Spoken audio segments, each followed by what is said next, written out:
İki kəlmə söz deyəcəm.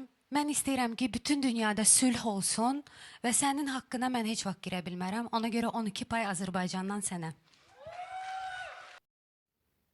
Salam dəyərli tamaşaçılar, hər vaxtınız xeyir olsun. Mən ictimai xadim Rahib Eyvazov. Bu gün də sizlərlə bir məsələni bölüşəcəm.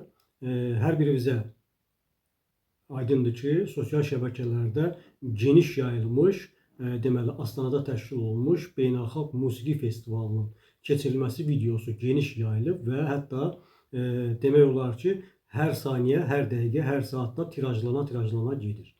Və həmin o festivalda Azərbaycanı münsiflər heyətində təmsil edən Samirə xanım əfəndi idi və hamıya da aydındır ki, orada erməni təmsilçisinə Azərbaycan adından ən yüksək xalı verir. Və ilk cümləsi də bu olur ki,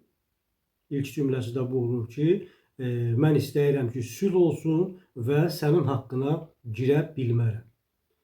İlk növbədə onu qeyd edeyim ki, hər bir dövlətin vətəndaşı istəyir ki, onun ölkəsində, vətənində sülh olsun, əmin-amanlıq olsun, evladları, balaları xoşbəxt, firavan yaşasın. Bunu hər bir dövlətin vətəndaşı istəyir, hər bir dövlət istəyir və eləcə də biz bir Azərbaycanlı olaraq hər birimiz bu sülhü istəyirik, əmin-amanlığı istəyirik. Və sənin haqqına girə bilmərəm. İlk növbədə onu qeyd edeyim ki, elə bu cümləni işlətməklə və Azərbaycanın adından erməni təmsilçisinə verilən o yüksək xal elə Azərbaycan xalqını və ən başda vətən uğrunda şəhid olmuş o şəhidlərimizin haqqına girmişdir. Haqqına girmiş hesab olunur daha doğrusu. Və ilk başdan mən istəyirəm ki, sülh olsun cümləsi isə başdan özünü sığortalamaq deməkdir. Bunun başqa bir adı yoxdur. Və unutmaq lazım deyil ki, 91-92 hələ mən 90-cı ildən bu tərəfi hesablayıram. Köhnə tarixlərə gedib çıxmıram. Hansı ki, ermənilər vaxtı ilə hansı oyunlardan çıxıblar. Amma 90-cı ildən bu tərəfə hesablayanda 91, 92, 93-cü illərdə bilirsiniz ki, Azərbaycanın ordusu yox idi.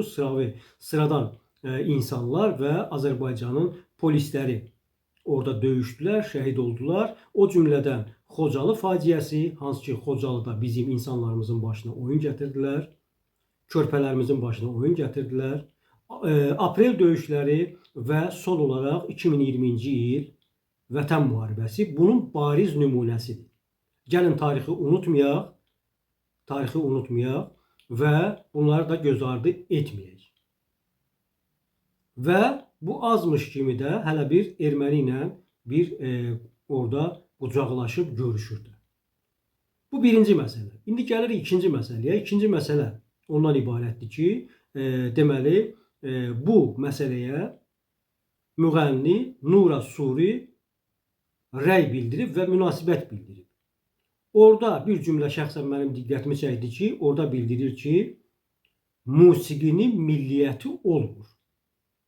Əvvəla mən bu məsələyə 5 kitab müəllifi olaraq və 4 il musiqi məktəbi oxuyan bir vətəndaş kimi cavab verəcəm. Musiqinin də milliyyəti var, muğamın da milliyyəti var, qəzəlin də milliyyəti var. Hər bir işin öz milliyyəti var ümumiyyətlə.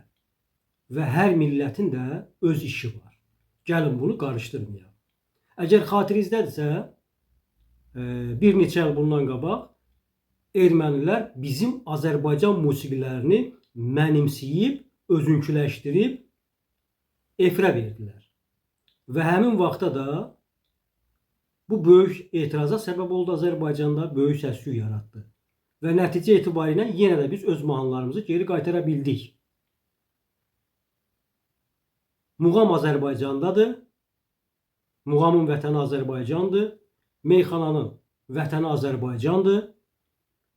O cümlədən Bayatı Şirəz Azərbaycanındır. Şahnaz təsnifi Azərbaycanındır. Xan əmi Azərbaycanındır. Başqa millətə məxsus ola bilməz. Demək ki, hər musiqinin öz milliyyəti var. Hər millətin də öz musiqisi var. Hörmətli Nura xanım, gəlin bunu qarışdırmayaq. Azərbaycan tarixini də bu qədər göz ardı etməyək. Azərbaycan efirində belə bu gün, Azərbaycan efirində, yəqin ki, tamaşaçılar mənlə razılaşar. Azərbaycan efirində bu gün, Azərbaycan səhnəsində bu gün öz müğənnilərimiz bir-birindən musiqi davası edir. O musiqini mən yazmışam. O onu məhkəməyə verir, bu bunu məhkəməyə verir ki, bu musiqi mənim musiqimdir, sən niyə oxudun? Müəllif hüquqlarını tələb eləyir, qorunmasını tələb eləyir. Əgər biz özümüzdə bu musiqinin müəllifi mənəm deyib hüquqlarımızı tələb eləyiriksə, başqa millət bizim musiqimizi necə mənimsəyə bilər, necə oxuya bilər? Və musiqinin milliyyəti olmur cümləsi sizcə hansı anlayışa gələ bilər?